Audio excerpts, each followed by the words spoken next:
Alan Carr was the producer.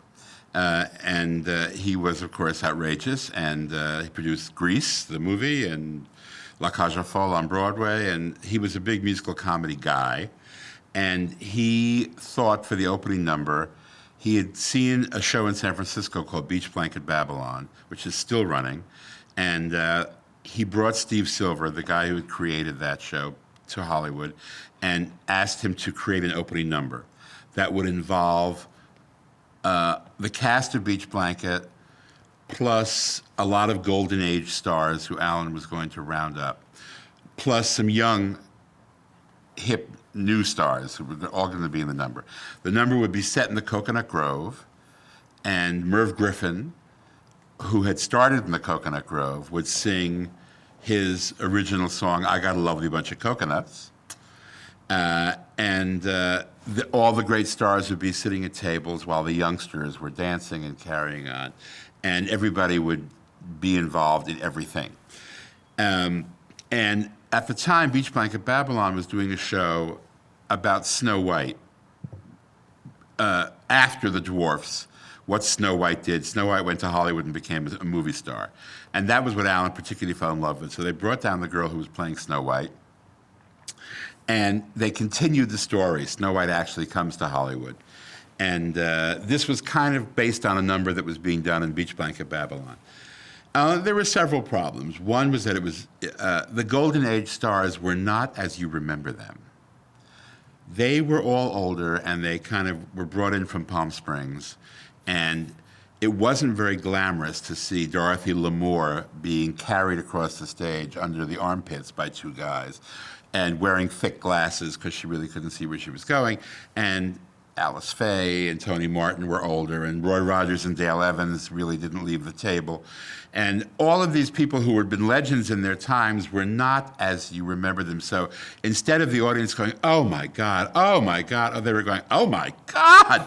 And it was a series of those things. And suddenly in the middle of it, out came Rob Lowe, and he and Snow White started dancing and doing Proud Mary, which was, ahead of the time. But the idea was, it was so incongruous. It was like, what's Rob Lowe doing singing and dancing? What's he doing with Snow White?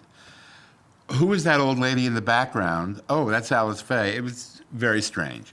It would have been even stranger had you seen the number with the Nicholas brothers and Mayim Bialik. Mayim Bialik at the time was the girl who played the young Bette Midler in Beaches. She then became Blossom and stardom in her own right. But at the time, it was this Bette Midler impersonator doing a dance with the Nicholas brothers. It was truly, truly strange. And they made the other cardinal mistake of bringing Snow White out into the audience. And you can't bring anybody out into the audience with those stars who isn't on their level, because they're just going to look at her like, I didn't get this far to have to deal with a dress extra. So if you had to sum up that being your initiation into the Oscars, are you surprised you survived with that show? Well, yes. And the only reason I survived was because Billy Crystal took it over the following year, and he asked me to be one of his writers, because we had done the Grammys together and some other stuff, and I've known him for years. And that was the only ones who survived that were me and Jeff Margolis, the director, who had been new on the show the year before. Everybody, well, Alan didn't survive it, and there was kind of a house cleaning of sorts. But that number had been separate from the rest of the show. People liked the rest of the show pretty much. It was that number that incensed people. And it had nothing to do with anything. I mean, it was a manufactured outrage that was started by a man named Frank Wells, who is now dead, who was running Disney at the time, and he was very upset that they used the Snow White character without appropriation from Disney. And the fact is, Snow White is in the public domain, and always has been. And they were very careful to make sure the costume was not even identical to Snow White's. And it was vetted by lawyers at the Academy, lawyers at ABC, and lawyers at Disney. But that wasn't enough for Frank Wells. Frank Wells went to the Academy and lodged a formal complaint, and as a result, they weren't going to get into a trademark dispute with Disney, So they had an investigation, and on and on and on it went. And this just got more and more press. And unfortunately, 2 weeks after the show, the Rob Lowe sex tape surfaced. And the most recent point of reference the media had was his disastrous appearance on the Academy Awards with Snow White, which launched an investigation by the Academy. And so there was Rob. So suddenly now it was all about a Rob Lowe sex tape. That was somehow thrown in. So you can see how it grew into a bigger and bigger and bigger thing.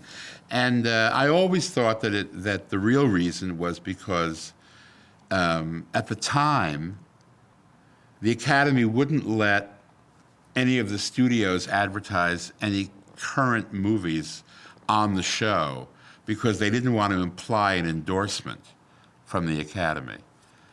And Disney was opening a theme park with MGM in Florida, and they wanted commercials, and the Academy wouldn't let them use commercials, wouldn't let them buy commercials.